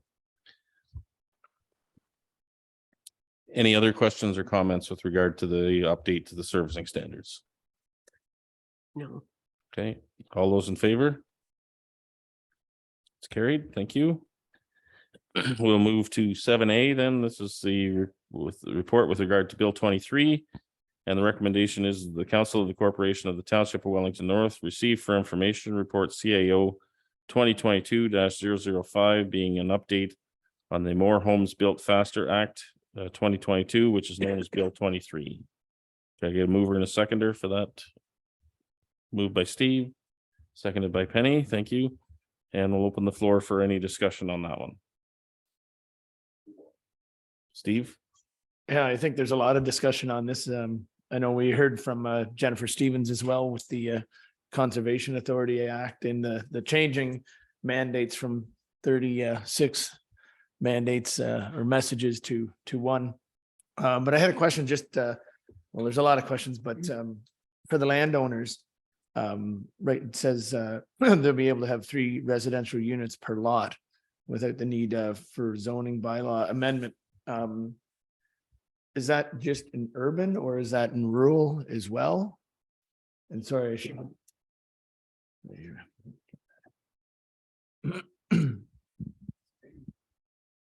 Yep, through you, Mayor Lennox. No, that'll be across the township in residential zones. So most zones now, all residential zones now, provided they can meet the parking, are allowed 2 residential units. Agriculturally zoned properties, in most cases, are allowed, if they're a farm property, are currently allowed 3 residential dwelling units. Okay. Thank you. Any other questions or comments in regard to 23? So I think there's a number of areas of concern around Bill 23. The Bill 23 itself was passed, I think, last week. But there is regulations that will have to be enacted to facilitate that legislation, which have not been drafted or circulated at this point. So we may want to get involved in terms of commenting if opportunity is allowed, Right. unlike with Bill 23, to how this rolls out. I know that there was even a last minute change last week from the draft bill to the final bill with regard to the development charges piece, which I find quite alarming in that they rolled the so if you previously, if your development charge bylaw was passed before June 1st, there was no phasing in required of last year or this year, sorry, 2022. But now they've rolled that back 6 inches, or sorry, not 6 inches, 6 months. My apologies. So if your bylaw was passed before January 1st, 2022, there's no phasing in required. If it was passed after January 1st, 2022, there is phasing in required. And I do believe we did pass it after January 1st, so that will directly affect us here, as well as at the county. I'm sure the building department is just super excited about all this additional administration. So there was, not only will have, a negative effect in terms of the dollars coming from development charges to pay for infrastructure to support growth, but also will add an additional administrative burden to staff. I did see a copy of a letter last week that was addressed to Colin Best, the president of AMO, that the Minister of Municipal Affairs made a commitment that municipalities would be made financially whole. How exactly that's going to work is a mystery to me, and I think it's something that we need to be very aware of and monitoring very closely.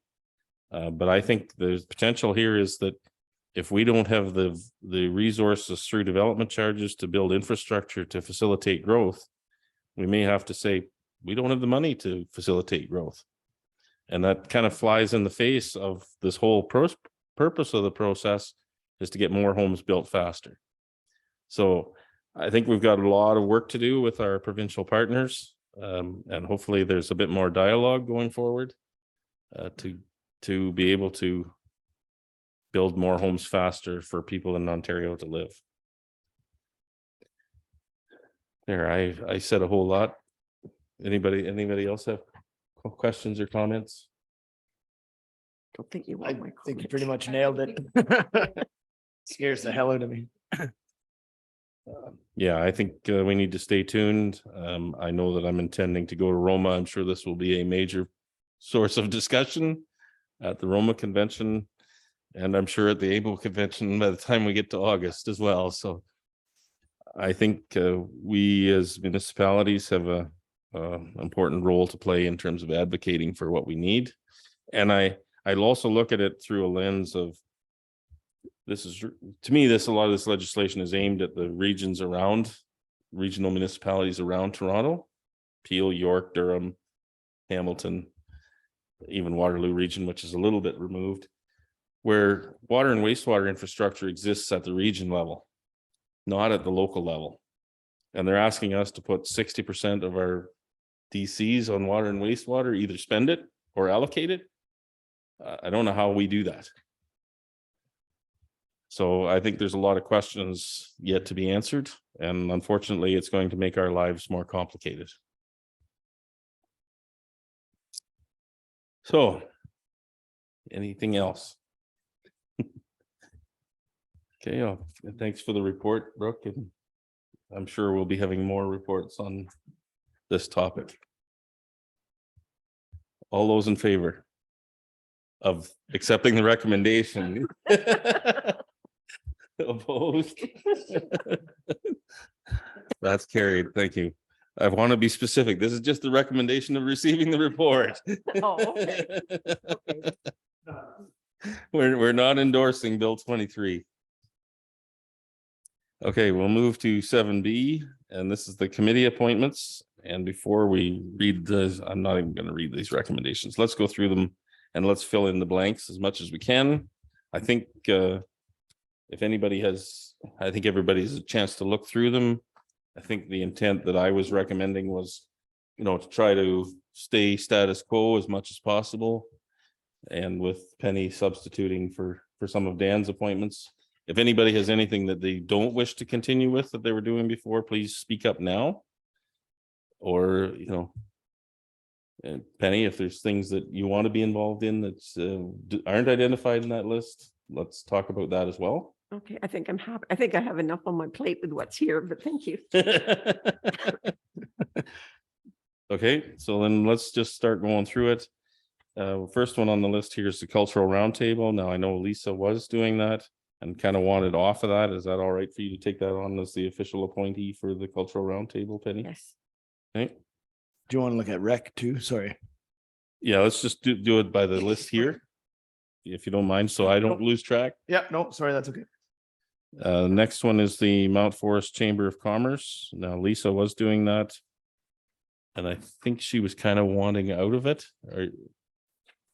She's staying on that? Okay.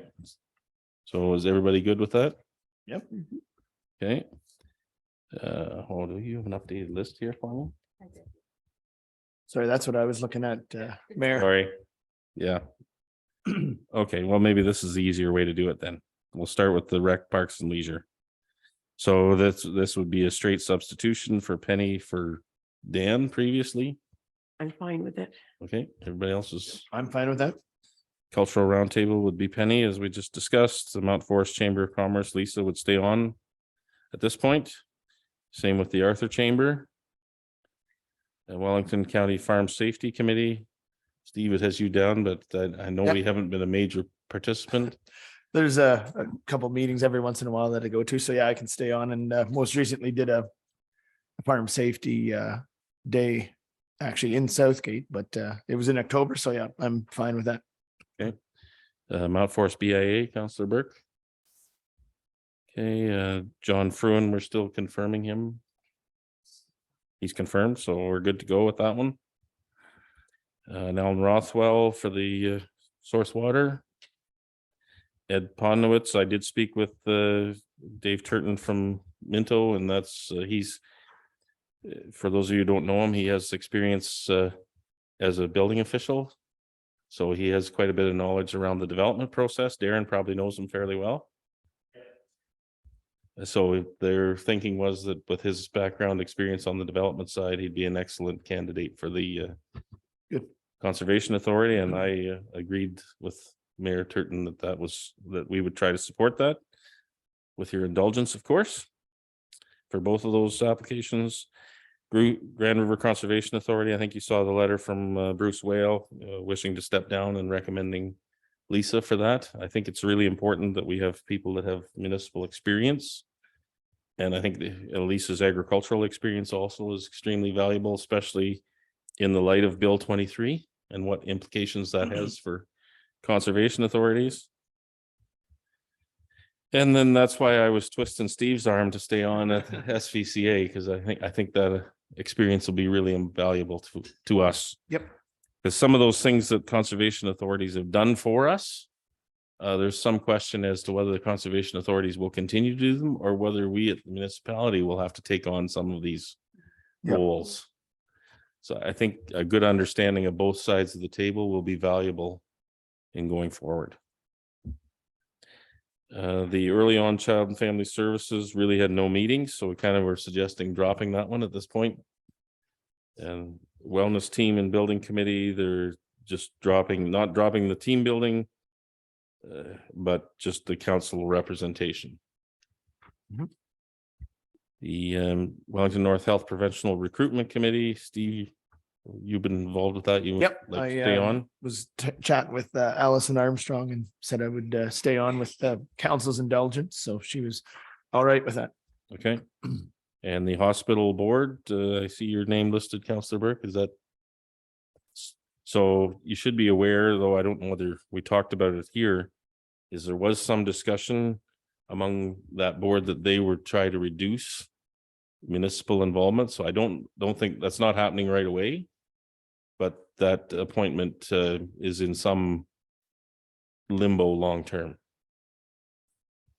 I know that during the last term of council, there was some talk about it, and I advocated for Councillor Yake to stay on, especially through the redevelopment project in Mount Forest to see that through to its completion.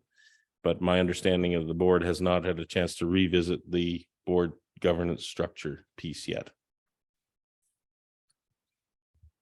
Upper Grand Trailway Subcommittee, Councillor McCabe and Penny. I'm fine. You're good with that one? The Lions Blacksmith Shop, we have Penny and Sherry. Okay, and the Ad Hoc Advisory Committee for the Aquatics. Sorry, the blacksmith shop, you only have one? Well, it says one, but we've had two in the past. Oh, okay. You expressed some interest in that one, didn't you, Penny? I have to push it. Oh, I'm already on the committee right now anyway, if you just wanted one. Okay.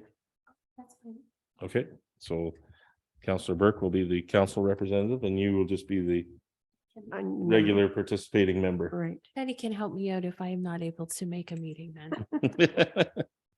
Okay. And sorry, I jumped ahead to the Aquatic Ad Hoc Advisory Committee. Penny, you're comfortable with that?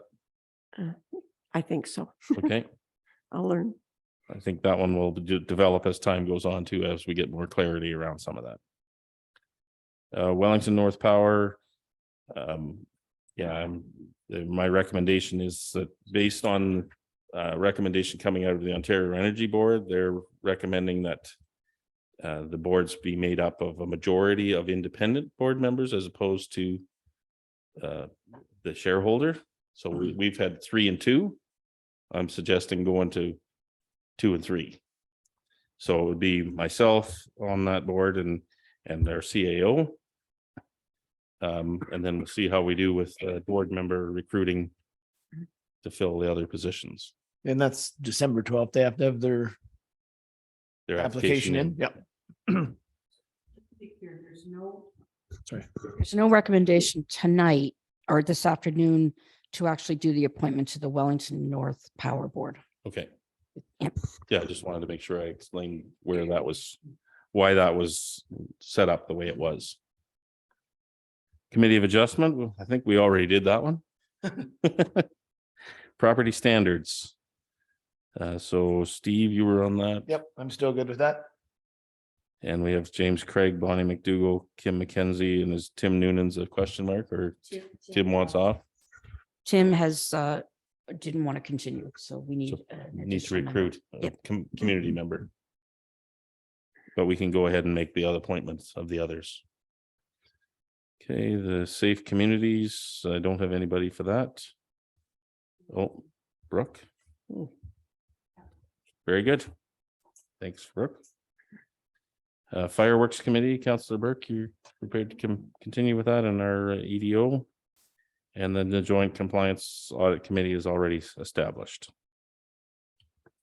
Okay. So we got all the blanks filled in? So any discussion on any of those beyond what we've talked about so far? Okay, did I get a mover and a seconder for that yet? No, we haven't. And if you'd rather you could just approve all of these in one resolution with one mover and seconder. Okay. I wasn't gonna read it all out. I was gonna do basically that. Okay. So could I get a mover and a seconder for that? Jerry and Penny? As we've just discussed, I don't think there was any dispute. All those in favor? Yep. That's carried. Thank you. And again, my feeling was we would revisit this post our strategic plan discussion. Okay, 8B. The Rural Ontario Municipal Association 2023 to 2027 Board of Directors call for nominations. The recommendation here be it resolved that the Council of the Corporation of the Township of Wellington North endorses Ward 4 Councillor Steve McCabe for the position of Roma Zone 2 representative for the 2023 to 2027 Roma Board of Directors. Can I get a mover and a seconder for that? I suppose I could move it. Moved by Steve, seconded by Penny. I'll open the floor for discussion. Steve, you got your pitch ready? Yeah, I do. No, yeah, no, I'm excited to put my name in for Zone 2 Chair for the Board of Roma. Chris White has done a great job the last number of years.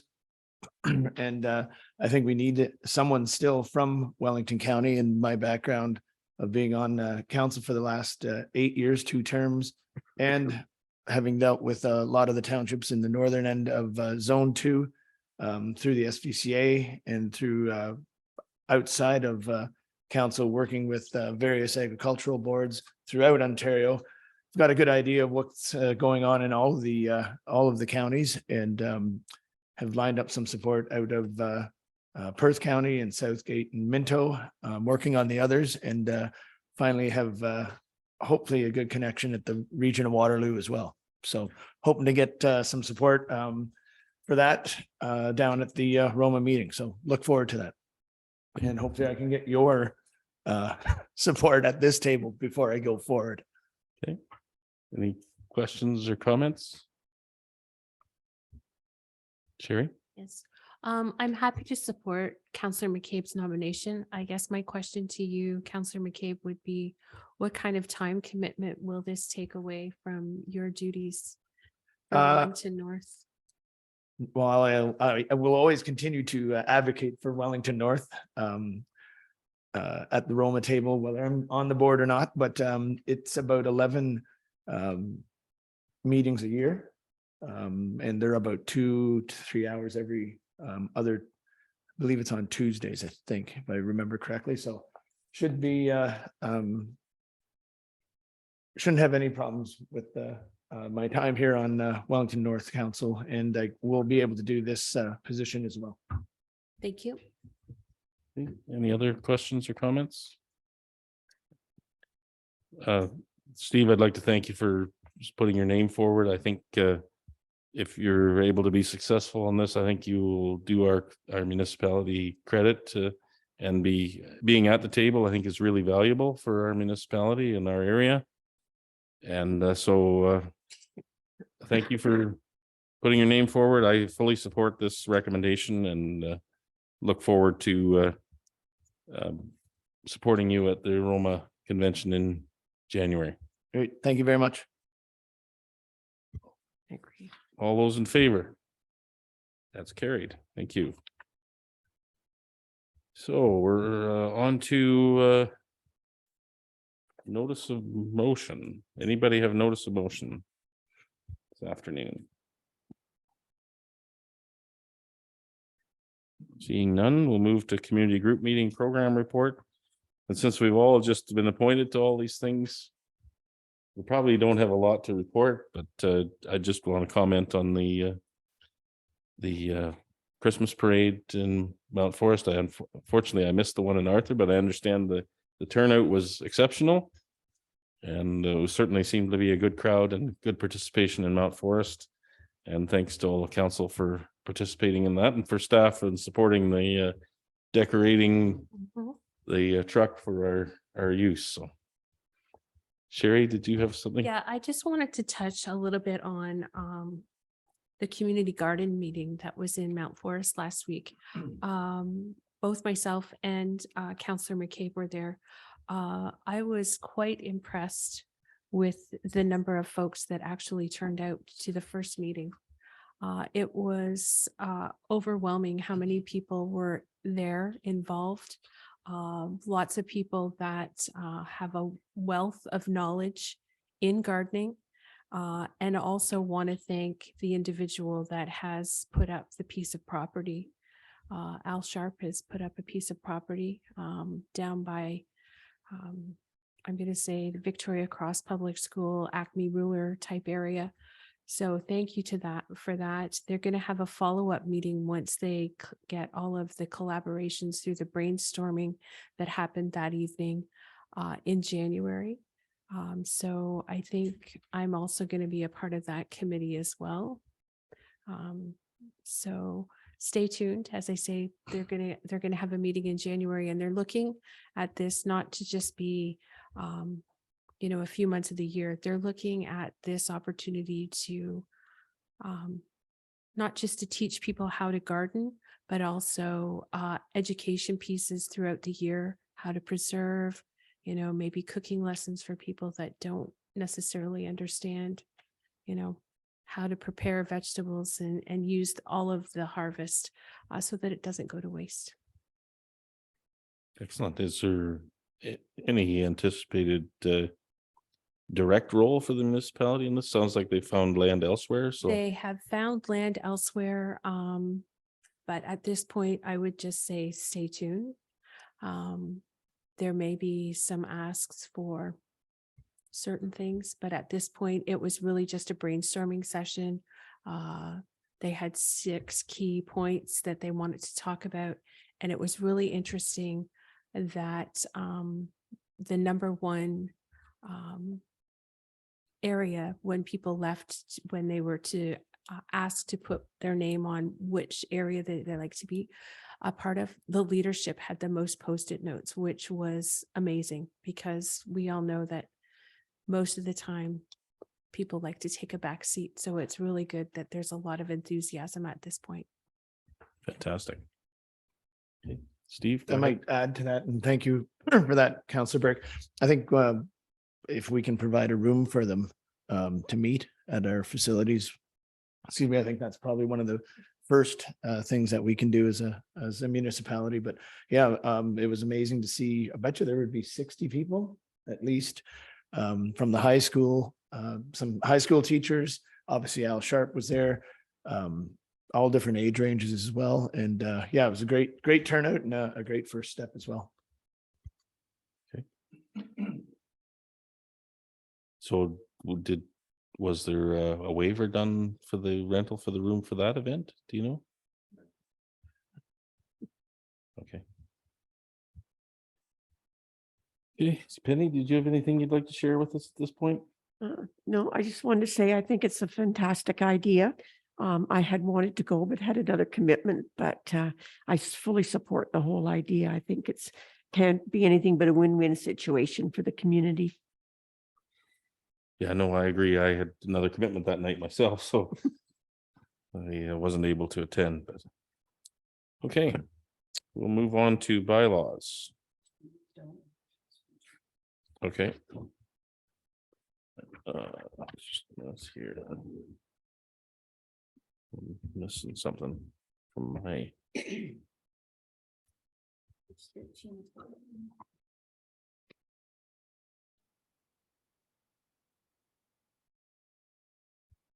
Just bear with me a minute. Okay, we have a recommendation here that bylaw number 122-22, 123, 125, 127, 128, 129, and 130, all -22, be read a first, second, and third time and enacted. Could I get a mover and a seconder for those, please? Moved by Sherry, seconded by Steve. Thank you. Any discussion on any of those? All those in favor? That's carried. Thank you. We'll move to our cultural moment. Cultural moment for December 5th celebrates Santa Claus parades. How timely. The Santa Claus Parade is not an original concept. According to the Merriam-Webster Dictionary, the word parade is used to refer to a pompous show rather than a public procession. I think I like the definition of public procession better than a pompous show. Ancient cities often had special, elaborately constructed streets for their processions. The earliest reference to a parade is found in cave paintings dating back 10,000 years. These events consisted of prehistoric men triumphantly carrying the game they killed back to their camp. The idea for the Santa Claus Parade originated with the Eaton's Company in Toronto as a promotion for their department stores. The first parade was held on December 2nd, 1905, with a single float. It became the largest Santa Claus parade by the 1950s, and Eaton's ended its association with the parade in 1982. Today, it is funded by corporate sponsors. Before Mount Forest began having a Santa Claus parade, the Lions Club had a Santa Claus Comes to Town, which began in 1939. Tickets were given to children to attend the movie theater, and at the end of the movie, Santa would appear and the children received bags of candy. One year, Santa arrived by helicopter to the fire hall. The Santa Claus parades in Mount Forest were originally held on a Saturday afternoon beginning in 1975. In 1988, the parades started to be held on Friday evenings to promote more business involvement. This is believed to be the first nighttime parade in southwestern Ontario. There have been as many as 85 bands floats. During COVID 2020 and 2021, a very successful reverse parade was held to continue the uninterrupted reputation of bringing Santa to town. In 2022, the plans are to hold a traditional night parade on the usual first Friday in December. The evening parades in Arthur and Mount Forest have a magical feeling with the floats being lit up and the stars overhead. While they offer businesses and organizations recognition with their decorated floats, they also offer the residents, especially the children, young and old, some good old-fashioned fun and a beginning to the Christmas spirit. Submitted by our very own Councillor Rankin on behalf of the Wellington North Cultural Roundtable. Thanks, Penny. You're welcome.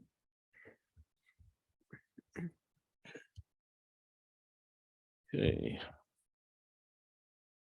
With that, we have another closed session to deal with. So I have a recommendation here that the Council of the Corporation of the Township of Wellington North go into a meeting at 4:08 p.m. that is closed to the public under Section 239(2) of the Municipal Act 2001, specifically for labor relations or employee negotiations. We're going to deal with report HR 2022-15, non-union employee remuneration.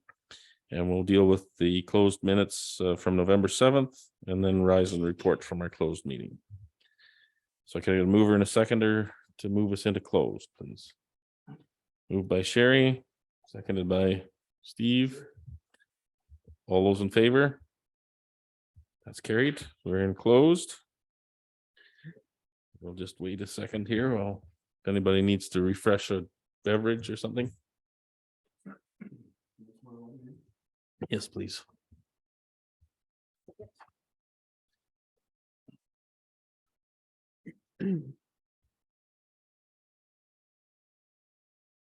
Thank you.